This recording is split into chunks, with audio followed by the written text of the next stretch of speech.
Well, hello again. Welcome to Financial Wellness University. I am your teacher and coach, Joe Brown, and I'm coming to you again with the 7 phases of financial wellness. Phase 5 is save. I'm sure many of you heard of Murphy's Law, which says whatever can go wrong will go wrong. But I don't have to be a victim to Murphy's Law, but I can save and have an emergency fund or rainy day fund. Talk to you about the same thing. Stay tuned.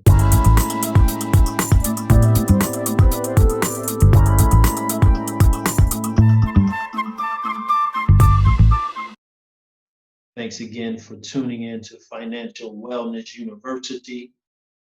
If you haven't already, please subscribe so that you will be part of the Financial Wellness University community. Please comment below any particular financial wellness topic that might be of interest to you.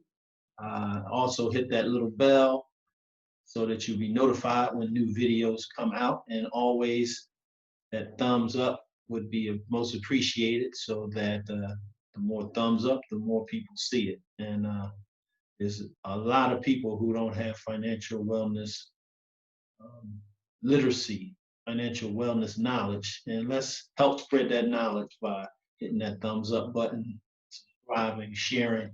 Today we're talking about phase 5 of the 7 phases of financial wellness, which is the system I designed to address finances, personal finances, in a more straightforward and simple fashion. In my intro, we talked about Murphy's Law. What can go wrong will go wrong. And it's not a matter if something goes wrong, it's a matter of when. And we're certainly in unprecedented time, and COVID-19 and all the other political unrest and civil unrest, that what can go wrong will go wrong. And our response, our preparedness for issues will help us get through them better. So we're just talking about saving right now, because imagine if each of us had 3 months of savings set aside. A lot of what we're experiencing wouldn't be as dramatic, as drastic as it is right now. So yes, we are where we are, and let's start from where we are and move forward and begin saving more. Now, it might be harder to save when your income is lower. I understand that. But even in low incomes times, we all have to use sound financial principles. And one of the principles that we learn over time, over history, is put aside a little bit of money every time you get an income. Every time money comes in, put aside a little bit. You'll be surprised how that begins to accumulate. Make it automatic. Make it something that comes out automatically. Don't wait till you get the cash in your hand and then put it aside, but put it aside. One of the first things we do in saving is saving for an emergency. Now, there's 3 major things that we save. Save for emergencies, save for wealth building, and save for major purchases. But we don't do them all at the same time. We save for emergencies first. Do our very best to get that initial emergency fund of $1,000 or $2,000. If you can do 2,000 quick, do that. But start at the minimum $1,000, and then you can apply that extra money that you're getting to pay down all your debt and all those type of things, your consumer debt anyway. And then you can move into a full emergency fund, which includes up to 3 months, no more than 6 months. And then if you go beyond 6 months, then it would be advisable to use those funds to build other funds. Sell some things. Many of us have so much junk. I know the time home, we we start to discover, wow, we have a lot of items here. Go online, sell them on eBay, sell them at a flea market, sell them somewhere, sell them whatever you can sell, because we consume so many things. But when Murphy comes, we're not ready because we didn't anticipate. We thought that we could ride on this wave of uh, of spending indefinitely, but that's not the way life works. It comes to us some ups and some downs, and our ability to save helps us to deal with some of those down times. So saving is so important that it should be a regular part of our financial wellness activity. It is a major activity, saving. I read the book, The Richest Man in Babylon, and that's one of the main points, the main ideals that's brought about. Put aside some money. Every time you get some money, put aside some and live within your means. Don't live like you make 200,000 when you only make 50,000. So live within your means, save money. There's a particular movement out here called FIRE, and it basically is people who have decided to drastically reduce their living in their quest to retire early, retire young. I mean, people in their 20s and 30s are retiring. How do they do that? Well, they basically use saving principles and basically put it on steroids, if you will. They reduce their spending from living off of 80% of the income to living off of 20 or even 30% of the income. Now, I'm not suggesting that everyone do that, but I am suggesting that we save far less than what we need to. And in order to prepare for emergencies that will come, not if they come, but prepare for those emergencies, we ought to save money.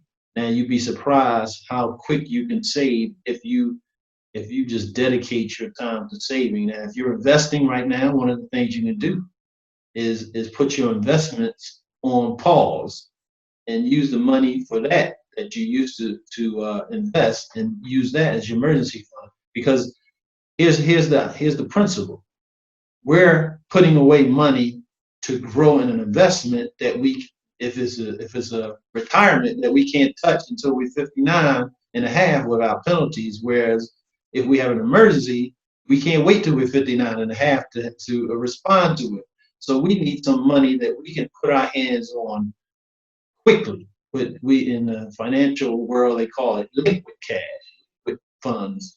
If you use one of those online banks, just be familiar with their rules. Sometimes there's a 2 to 3 day lag before it's transferred to a local bank, that you can access it. So just be aware of that, or keep very little in.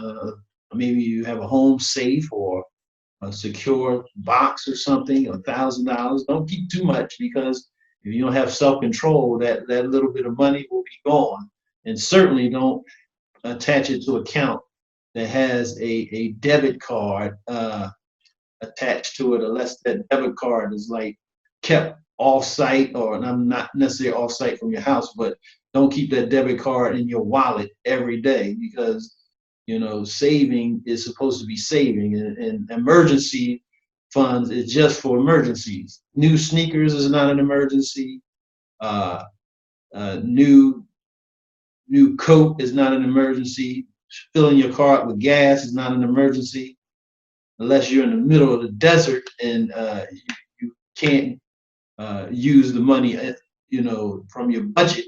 But gas money and things like that should be normally budget. It shouldn't be emergency, because you normally budget for those things like food and clothing and housing. Those should be emergencies, because we normally should be budgeting for those things. But emergencies might mean your car breaks down and you're out of town and you have to repair something that might cost $500, or something happens in your house or outside your house that urgent that it's repaired. Those are kind of things that come up as emergencies, health issues that appear that you might need to tap into the emergency fund. So it's very important that we put aside money and have the discipline to leave it until we actually have an emergency.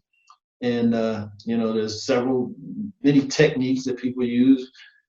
Freeze something in a block of ice, so you can't touch it until you need it. Put in a picture frame where you break the picture frame if you.